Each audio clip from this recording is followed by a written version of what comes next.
Hey guys, Sean Terry here, Flip2Freedom.com, and we are here with a speaker spotlight. We've got Instagram here, and I'm with Mr. Scott Oots. What's up, buddy? In Southern California, in Corona, in his office, right now, recording. What's up, my man? Excited to be here. Boom! Excited to have you in the office finally. It's been a while. Yeah, so he's got a kicking office, met his entire staff. They're crushing it out there on the phones, hustling. Deals going on, and it's super exciting. So, Scott is going to speak at Extreme Freedom that's coming up October 25th through the 27th. So if you want to learn more, you can go to extremefreedomlive.com, extremefreedomlive.com. There'll be a link below the video, or if you're watching this right now, you're probably on the site watching the speaker spotlight. So, Scott, when did we meet? Actually, for the first time. 4 years ago. Has it been 4 years ago? Yeah. 4 years. So 4 years ago we met, and you were at the time was it 3 fix and flips going? Yep. Didn't know what wholesaling was. Had 3 fix and flips going. Had no clue really who you were at that point. Just yeah. That was a different time. Yeah. Now you're sitting in this beautiful office here. That's it. Corona. No fix and flips. And just now you're teaching education. You got mastermind stuff going on. You're thinking about digital products, and that's so it's really cool. So okay, so at the time, so if we go back 4 years ago, 4 years is not a long time. But you went back 4 years. You had a couple fix and flips are going. You got involved in your wholesaling business. And you've kind of evolved. So take us back where you were when you started, and why wholesale? Why did you want to get in wholesaling? So honestly, I didn't even know what it was. My wife came across it and said, "Hey, really? Check out this I didn't know Sean Terry guy." Yeah, she found you. Really? I didn't know that. So she found you and she's like, "Check out this guy. He's full of energy." And I was like, "All right, that's fine. I'll check it out." Checked it out, and I'm like, dang, this guy actually does know his stuff. Well, I think he does. I don't know anything about it. Maybe. So that's when we decided to sign up for Flip to Freedom. Right. So got in that, started checking out some of the videos, and I was like, this actually could work, because I was considering getting my real estate license at that time. Mm-hmm. But I didn't really want to do that. Right. I like the fix and flip aspect. So really, I was trying to get my real estate license mainly so I could sell my own fix and flips. Right. I hated paying out money in the commissions, right? I was like, give this to me, not a realtor. Right. But then I started finding out about this wholesale stuff as I was watching your videos. And as we started marketing out, we were buying originally courthouse steps. We started doing some marketing, and we started realizing we were getting in more leads than we could even do anything with. Mm-hmm. And that's why we said, okay, let's try this wholesaling thing and see if this works. And that's when we got a call from your office, and we signed up for our coaching. Right. So went to your office, got everything all set up, and it was a good time. But left with more of a business in place. So for us, it was so cool because we got a jump start. Right. So we were able to jump start forward, and then it was actually Extreme Freedom. So we went to Extreme Freedom.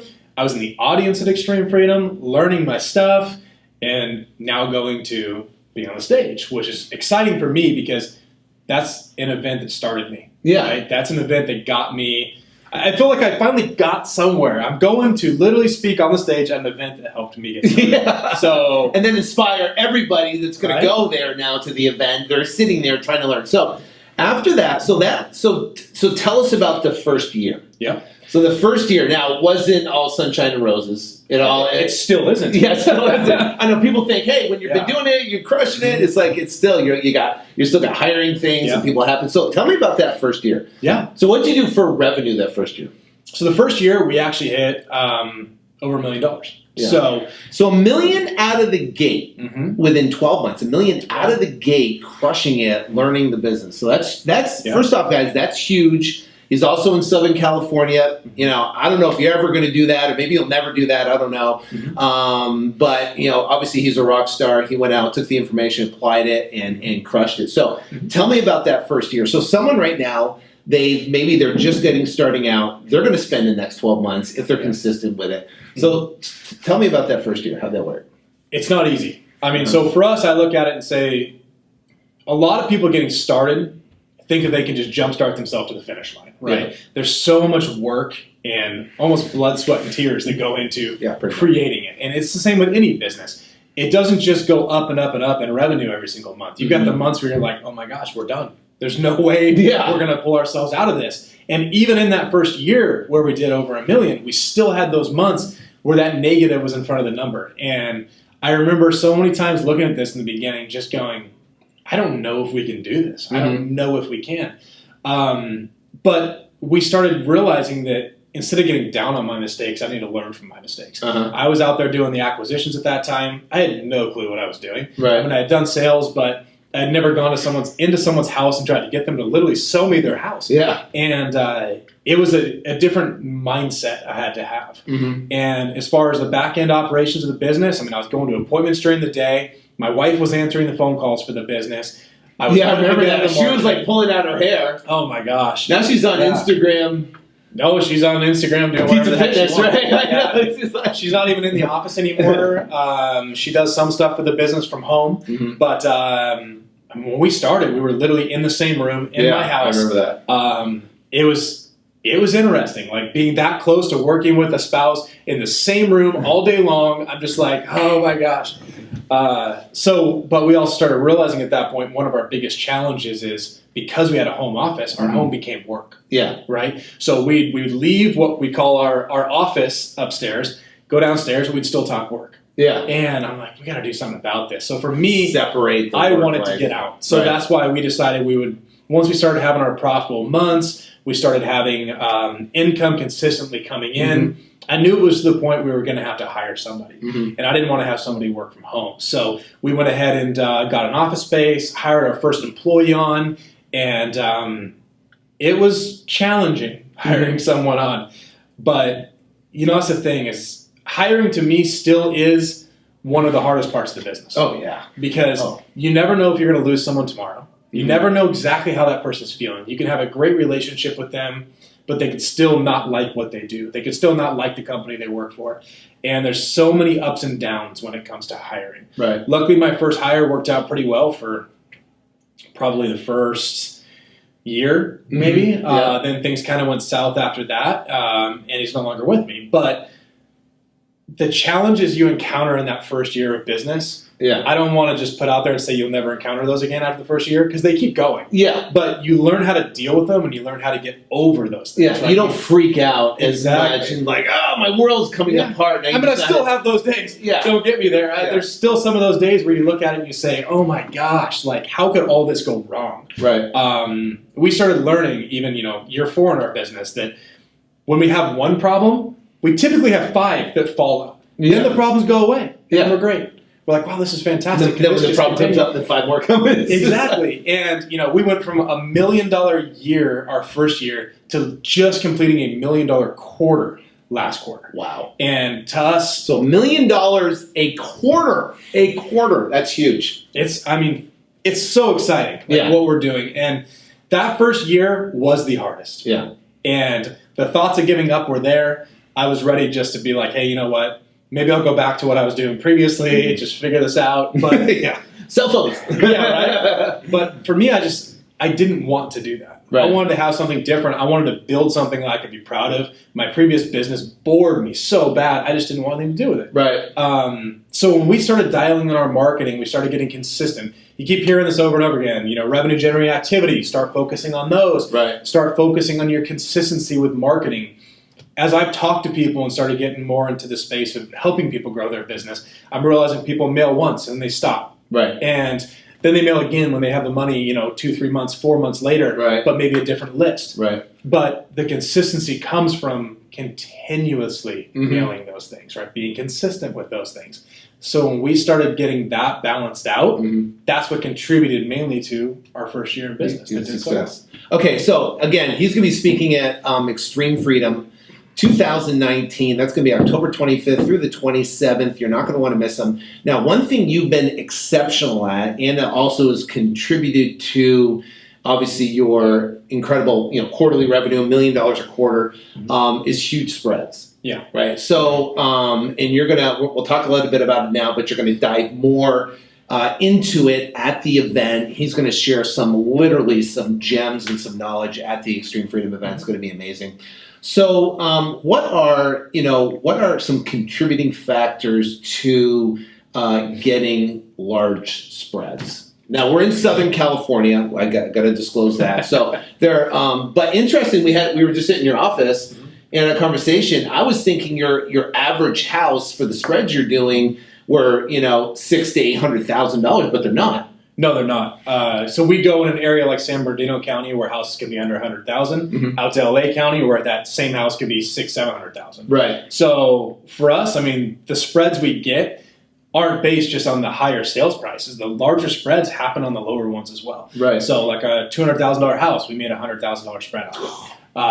And huge. What we do very well to get that is our follow-up sequence. We're very consistent with making sure that we are the one they want to do business with. And okay, so let's talk about what happens first in the house, right? So now and is it so give a something that could happen in the house that could contribute to that big spread, and then we'll talk about the follow-up stuff. Sure. I mean, really, when you go to the house, you're not talking about the house. It's all rapport building. That's what sales is, right? And this might be acquisitions, but it's still sales because you're going in and you're selling yourself. Right. And the minute that person opens that door up, they need to love you, and they need to invite you in. You need to learn about their grandkids. Where did the house come from? Was it inherited? Oh my gosh, did someone pass away? You're walking through the house and you're not going, oh, that bathroom looks like crap. You need to remodel that. There's 20 grand. You're not going through. You don't make them feel that. Right. Exactly. Yeah, right. We don't talk about the house. We talk about maybe how they got it. But then we're going down their family tree. You see pictures in the hallway. Oh my gosh, are these your grandkids? Fantastic. Smart. Oh, how old are they? And do they live nearby? Now, what you're also doing is you're fishing for, when this person sells a house, do they have a place to go? Right. So you're kind of getting that information, but the seller needs to love you. So when you sit down with them and they find out your offer, they don't just throw you out. Right. They don't just boot you out the front door. So, okay, interesting fact. We're talking about right now how to get monster spreads. What's your average, basically, spread that you're seeing right now? So our average just went into the $70,000 range. So we're about 76, 77 right in there. Okay, $76,000 to $77,000 average spreads. And one of the biggest contributing factors you're talking about right now is the amount of rapport that you build with the seller. You got to get them to like and trust you. And if you can do that, you believe that now they'll like and trust you, they'll do business with you, and then they'll essentially sell you their house, right? Yeah, and I mean, if it doesn't happen that day in the house because you built that rapport with them, if they happen to meet with someone else, they still like you. They're still going to call you and say, hey, Scott, I know you're out here and you offered me X amount, but, this person wants to buy it and they got here. And while I may not go to where that offer is, they may sell it less to me just because they liked me. Right. But they still will sell it, less than the other guy offered. Right. So. Okay, so rapport is key. How about like repairs? How do you build that low number or build basically present a logical offer? Sure. So we have a repair sheet we use. So our guys have iPads. They go out. They also have the repair sheets just in their hand if they want to use that. But they're marking down things. I mean, general things. We're not going through and testing every outlet. We're not doing things like that. Yeah. Ultimately, we're going to look at the electric box. If it's still those twist old fuses, we know we're probably going to have to replace it. Issues. We have general costs to replace things based on about a 1,500 square foot house. So that's kind of our medium ground. And then if anything over that, we know that we're going to have to add a little more. But paint, we've got our cost to it. Carpet. Does it have air conditioning? Does it need air conditioning? Cost of that. New kitchen remodel. Just general stuff we have on the list. And they're literally going down, just check, check, check, check. And then at the end, it kind of builds a value to it. It does. Okay. And then they put it in a calculator on their iPad that shows, we work backwards. So if we know our partners want a 10% return on their investment, then we say, okay, if we buy the house for X and the repairs are X, this is our maximum offer. Because we need to make sure that our buyers on the back end that we're assigning it to are making their return. So they come back again. Gotcha. So we kind of start from the beginning by saying, hey, here's our repair number, but then we go completely backwards from what the buyer wants. So how do you show comps then? You should look for the 3 lowest comps. in the area, and then you build off from there? Yeah, and we barely ever show comps at appointments. Really? So a lot of times we're developing the rapport, and what we're doing is we're getting that person to tell us what it is they want for the house. Gotcha. And we will try 10 ways until they finally start telling us. Another key point. So get them to tell you the number first, because whoever names the first number first wins. Right? And when it comes down to us putting our offer out to them, the most important thing I will tell you is learn when to shut up. So the seller might tell you a number, we're not quite there. So we're going to go back and we're going to give them ours. Right. And we're going to first explain why we're where we are, but also telling them why it's a good offer. And we give them that offer, and you just sit. Just let it quiet. And it is awkward. It's uncomfortable. Isn't it? Oh, yeah. And you want to say something. You want to break the silence. We had Mike, my sales guy, actually sat at a house, and it was dead silent for 30 minutes. 30 minutes? And 1 minute's a long time when you're sitting there. And I don't think I've ever, out of all the deals, have ever done 30 minutes. He said he was just sitting there looking around the house. The seller was kind of sitting there looking around, and he got the deal. The seller finally said something. The minute he said something, Mike goes, done, got this. Right? But that's the thing, is that's a very long silence. Yeah. I mean, that's to me, that's mind-numbing. Yeah. I would probably say something probably 2-3 minutes in, but that's the thing, is once you give that offer, shut up. Don't. If you try to over justify your offer, then the seller's going to look at it like there's a reason he's doing this. Right? Yeah, remember, because we're the buyer. That's exactly it. Yeah, well, I mean, we're the buyer to this thing. Stupid text drive me crazy. Anyways, we're the buyer in the thing. Why would we go, try to oversell our number? They want to sell or they don't, and a lot of times we may walk out of there without the deal, but. Our largest spread, I think, to date is like 160, 170 grand. I'm probably going to get that number wrong and hear about it later, but that's a big spread. Yeah. And that was done just from sitting with the seller. There's a lot of guys doing virtual models. It works for them. They might get $5,000, $10,000, even $20,000 per deal. For me, I'd rather sit there with the seller face to face and see if we can get $100,000. Right. What can we do to try to get that larger spread that makes it so we only need a few deals versus 50 deals? Because, we look at our back end office, we have a transaction coordinator that processes everything. We have less deals processing through. Now, here's a negative to that.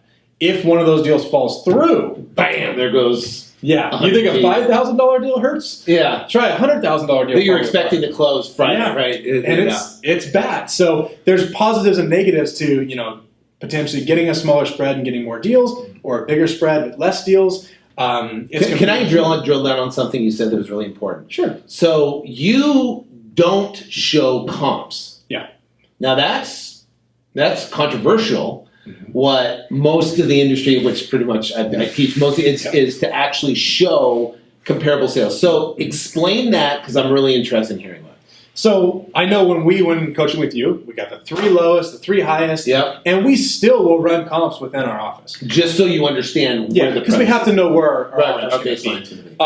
But ultimately, when we're sitting with that seller, we used to go and have our iPad presentation. We'd be sitting here, check this out and this out. We went away from all of that. Now, we may ask someone, what is it you want? But at that point, we already know what we can offer. Right. Now, when they come back to us, they might say, if we can only offer $200,000 and they say, I want $1 million, then we're going to say, okay, what is it that justifies that number? Yeah, where did you get that number? It has to be calculated. Right. And usually they'll go back, well, my neighbor's house over there, that big one you passed that was fully remodeled, and you're in this crap box. That one sold for $1 million. Well, that's great, but that house also was 3 times the size. The lot was 3 times the size. It's got an oasis in the backyard. You look at all this stuff and you start talking them down from that.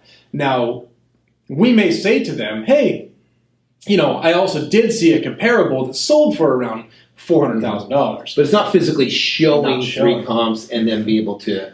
We went away from that probably almost 2 years ago. Oh, that's and it's worked very well for us, because I can sit here and push paper all day long or start showing things to the seller, but everything you show them on an iPad or on paper, you're taking away from rapport building. So that person might do that, and they have a damn good chance of locking up that deal because it works. But we said if we focus more on the rapport side of it, and we spend more time letting that seller fall in love with us, so we can get a positive review on the back end of it, then that seller's wants to work with us. They might say, hey, so John did this. So in your opinion, to get larger spreads, which we're talking about, is to larger spreads is not showing the comps. I mean, you do build a repair sheet and you do make a logical offer. Yep. But it's a number that you know going in making sense. But you believe paramount is the rapport on the front end is more important than all this combined. Because this will all come in line if you have the rapport. There's one thing we show the seller at the appointments. The contract. The contract. That's it. I mean, not even repairs? Oh, we don't need to. We may say, hey, we're sitting probably around $20,000 in repairs. We may say that if they ask. Right. But ultimately, we need the number from them. That's what we need. How much? So you've got to build enough rapport to get the number where they need to be. Yeah, and it doesn't always work. Right. I mean, some people are stubborn. They don't want to give the number, don't want to show the cards first. But in that case, what we'll do is we'll throw a real low offer. Yeah, real. So, I mean, if we could go to 400, we might say, hey, we're sitting around 175. 175? Oh, my God. Yeah. And, but you have to have rapport first. But that's it. Right. So then that person's like, oh, my gosh. Say, oh, my gosh, what were you thinking? And then at that point, usually they're going to be like, oh, I was thinking somewhere around 300. Okay. Let's see where we can get. Oh, that's horrible. And this is what I learned from you, right? Oh, my gosh. I need to step out and I need to call my boss. Right. I need to.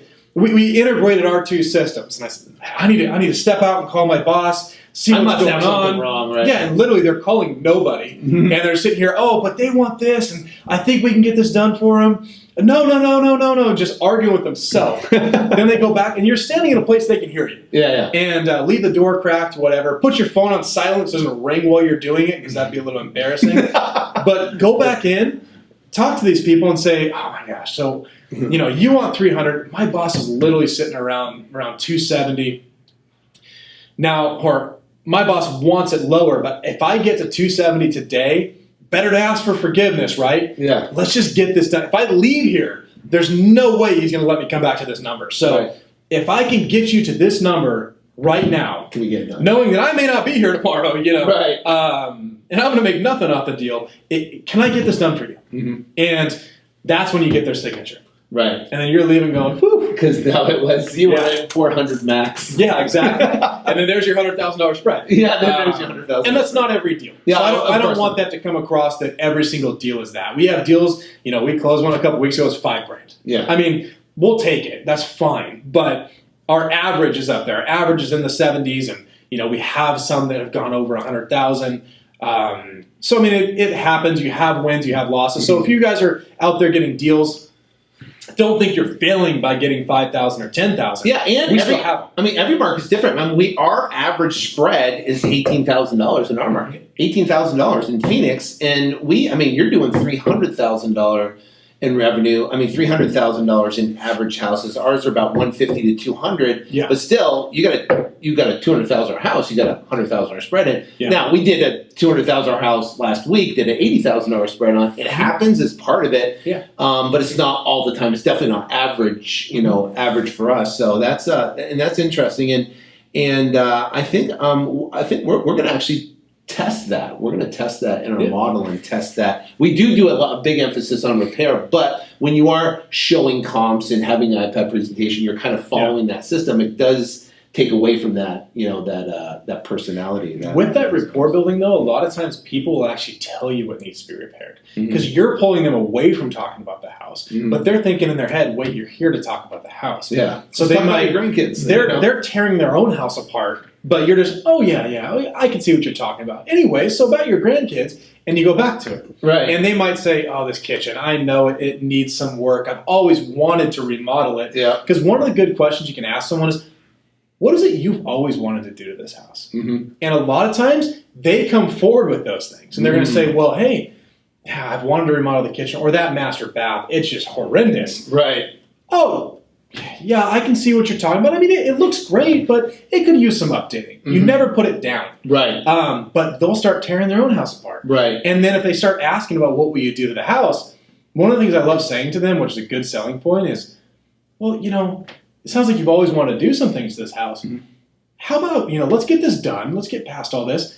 What if I walked you through when you're done, when we're all done? Yeah. Do you want to see this house fully remodeled? You'd be surprised how many people say, Yes. Oh yeah, and then absolutely. Do it. Yeah. Make it a condition with your buyer on the property. Hey, I'm going to need to get through right when that thing goes on the market. Yeah. That way I can show the seller this house. Seller what happened to And I mean, they love that. That is a great selling feature. I agree. Now, don't say you're going to do it and not do it, because I forgot. I've forgotten the past. And they call you up and they go, what? Yeah, so you got to make it sure a family living in there. Yeah, exactly.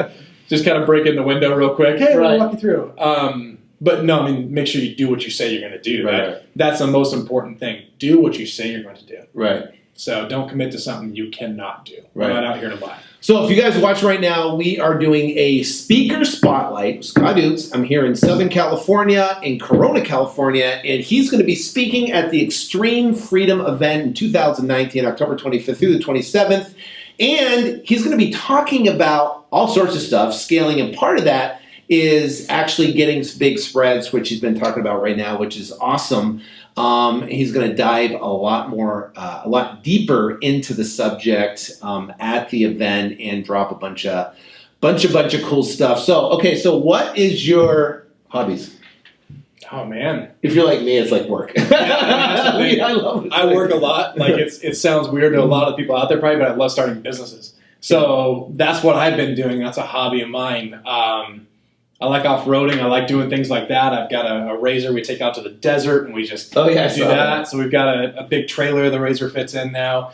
I like the outdoors, but the house we bought the house for the backyard. We got our pool, we got our fire pit, great little oasis back there. So I definitely like doing that, entertaining. But I mean, for me, I probably work more than I probably should. And I hear it from my wife all the time. But it's not just on this business, right? This business I've almost escaped from. I don't do a lot with this business. I do more with the other ventures that I have going. Yeah, but it's fun. I mean, you're starting business, you're doing stuff. I mean, I just look at it as killer projects that are awesome. So, okay, so you're on Instagram. Yep. On Facebook. Yep. Right? So if someone's going to find you on Instagram, I know we're sitting on Instagram Live right now. If you guys are watching on the video right now, YouTube, whatever, how can someone actually follow your stuff? Because you just posted today, you're out there ringing the bell and showing a bunch of stuff and cool stuff with your team and stuff like that, which is really cool. So you're out there doing it, which is awesome. So how they get a hold of you? So you can find me on Instagram at the Scott Oots. It's OOTS for the last name. So find me there. You can find me on Facebook the same way. That'll give you the links to my YouTube and stuff. We do some videos there as well. So definitely come find me. Watch what we have. We do a lot of videos with my team. Like he said, we were ringing the bell. We ring a bell every time we get the deals. We celebrate our deals. I think we're behind about 20 bells at this point, but we try to do it. We are too. I've been traveling and running around and doing stuff and hanging out and stuff like that. So I think we're behind on bells too. I think we are. So it sounds good. All right, guys. So thank you so much. Make sure you register. ExtremeFreedomLive.com. Go there. We have essentially assigned seating. All the good seats right now are getting scooped up. So make sure you go right now and secure your seat at Extreme Freedom Live before they are sold out. The event is in October. I know we got some time to be able to do it, but it's first come, first serve on the seating. So go to Extreme Freedom Live, secure your seat right now. You'll get to hear from Scott Oots and a whole bunch of other people that are actually out there doing deals in the business right now, and you're not going to want to miss it. So, cool. Any last words for these guys? We'll see you guys there. Crush it!